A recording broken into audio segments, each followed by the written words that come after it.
Hey filmmaker, Chung here. In this video I'm going to show you a DIY. This is something I made because I found a certain problem that I had on film sets, which is actually that sometimes the Cinesaddle is a bit on the big side, and often we would then rely on working with sandbags, putting it under the camera. However, the issue with sandbags, normal sandbags, is that they are about 7 kilograms, and then with your camera, depending on which camera setup, it can easily add up being like around 15 kilograms, and putting so much weight on top of a certain furniture, it might not be that great, especially if it's old furniture.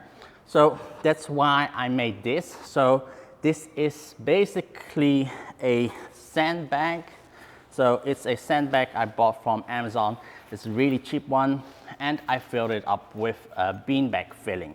So it's foam pellets, around 3 liters of them, which fits in here precisely. So each side have 1.5 liters of those in it, and it acts as like a mini Cinesaddle or a mini camera saddle.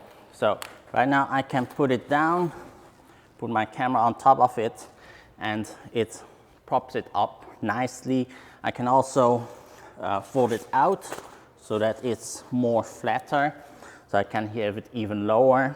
And of course, yeah, or if you want to be higher, double it up. So this is a very simple build, very inexpensive. Yeah, just buy the two and fill up the sandbag with it, and then you have this really nice, simple mini camera saddle. So that was the tip of today. Hope you found this a very interesting video. If you want to see more content like this, please hit the subscribe button, and I'll see you in the next video. Bye bye.